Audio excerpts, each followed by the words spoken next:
नमस्कार दोस्तों, मैं ऋषि धीरे आप सबका स्वागत करता हूं अपने चैनल हेल्थ एंड नेचर में। और दोस्तों, आज हम बात करने वाले हैं हर्पीस के बारे में। यह एक संक्रामक बीमारी है और आज हम जानेंगे कि हम इससे कैसे बचें।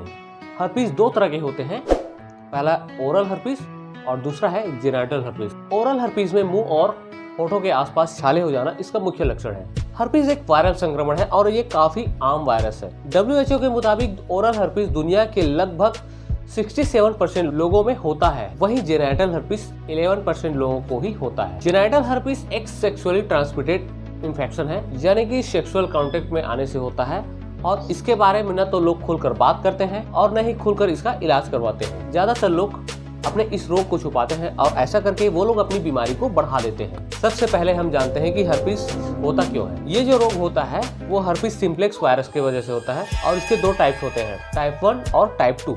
ये इन्फेक्शन जो होता है वो ज्यादातर क्लोज कॉन्टेक्ट से होता है। टाइप 1 का इन्फेक्शन फेशियल क्लोज कॉन्टेक्ट से होता है और जो टाइप 2 होता है वो जेनिटल क्लोज कॉन्टेक्ट से होता है और जेनिटल ऑर्गन में होता है।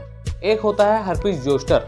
ये आमतौर पर उन लोगों को होता है जिन्हें पहले कभी चिकन पॉक्स या वेरिसेला जोस्टर का इन्फेक्शन हुआ हो। ये वायरस उनमें डोरमेंट स्टेज में नर्व एंडिंग में रहता है और जब पेशेंट की इम्यूनिटी कम हो जाती है तो यही वायरस दोबारा से एक्टिव होकर उसी नर्व एरिया को इन्फेक्ट करता है। अब जानते हैं इसके लक्षण क्या क्या हो सकते हैं। इसमें पहला है वायरस इन्फेक्शन के कारण पेशेंट को स्किन रैशेस होता है। उन स्किन रैशेस में वेसिकल निकलती है और ज़्यादातर उसके चारों ओर रेडनेस बनी रहती है। उनमें खुजली होती है और उसके आसपास के लिम्फ नोड में सूजन आ जाती है।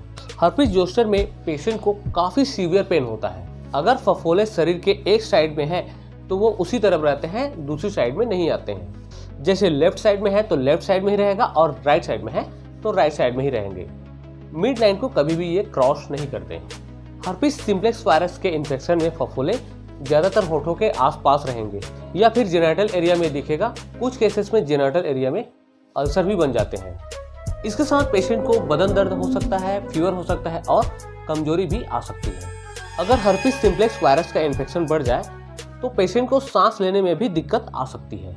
मतलब पेशेंट को रेस्पिरेटरी इन्फेक्शन भी हो सकता है और पेशेंट को निमोनिया भी हो सकता है। साथ में कुछ केसेस में, जो कि काफी रेयर होते हैं, पेशेंट को वायरल एन्सेफेलाइटिस हो जाता है, यानी कि ब्रेन में सूजन हो जाता है और इससे पेशेंट की कंडीशन काफी बिगड़ जाती है।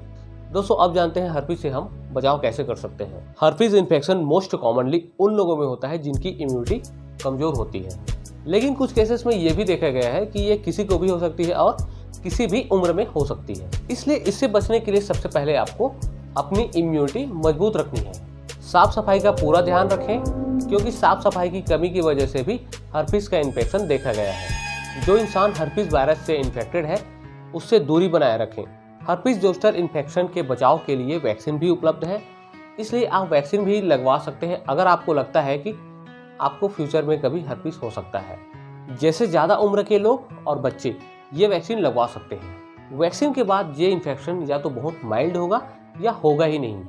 अब दोस्तों, हम जानते हैं कि हर्पीस इन्फेक्शन हो जाने के बाद हमको करना क्या है। अगर आपको लगता है कि आपको हर्पीस इन्फेक्शन हो गया है तो आप सबसे पहले अपने डॉक्टर को दिखाएं। उस इन्फेक्शन को देखने के बाद, यानी कि वो किस टाइप का हर्पीस इन्फेक्शन है, डॉक्टर आपको दवाई देंगे। पेशेंट को एंटीवायरल ड्रग दिए जाते हैं, जैसे कि एसाइक्लोविर, और दूसरी एंटीवायरल ड्रग भी दिए जा सकते हैं। और अगर साथ में फीवर है तो पेशेंट को PCM के टेबलेट भी दे सकते हैं, और अगर पेन है तो पेन किलर भी देते हैं। एंटीवायरल जो ड्रग है वो खाने के लिए भी आते हैं, यानी कि टेबलेट फॉर्म में, और लगाने के लिए आते हैं, यानी कि ऑइंटमेंट के फॉर्म में। हर्पीस जोस्टर के इन्फेक्शन में पेशेंट को काफ़ी ज़्यादा दर्द होता है, तो इसमें लगाने के लिए एनेस्थेटिक ऑइंटमेंट जैसे कि लिग्नोकेन का जो जेल आता है उसको भी दिया जा सकता है। कभी कभी हर्पीस जोस्टर के इन्फेक्शन के ठीक होने के बाद भी उस नर्व में काफ़ी दर्द होता है, तो उस दर्द को कम करने के लिए भी दवाइयाँ दी जाती है, जैसे कि प्रेगाबालिन, गामापेंटिन, इस तरह की दवाइयाँ दी जाती हैं। इसमें ऐसा है दोस्तों, आप जितना जल्दी इलाज लेंगे उतना जल्दी आपका हर्पीस ठीक भी होगा। हर्पीस सिम्प्लेक्स वायरस के इन्फेक्शन में कई बार खतरनाक इन्फेक्शन भी हो सकता है। कई बार बच्चों में इससे एन्सेफेलाइटिस का इन्फेक्शन भी हो सकता है और साथ ही रेस्पिरेटरी इन्फेक्शन भी हो जाता है। तो इस तरह से ये हर्पीस सिम्प्लेक्स वायरस का इन्फेक्शन होता है दोस्तों। वीडियो पसंद आया हो तो इसे लाइक कर दीजिएगा, मेरे चैनल को सब्सक्राइब कर दीजिएगा और बगल वाले बेल आइकन को भी प्रेस कर दीजिएगा दोस्तों, ताकि मेरे नए आने वाले वीडियो का इन्फेक्शन आप सबको मिलता रहे। तो मिलते हैं दोस्तों इस तरह के एक और वीडियो में, तब तक के लिए जय हिंद।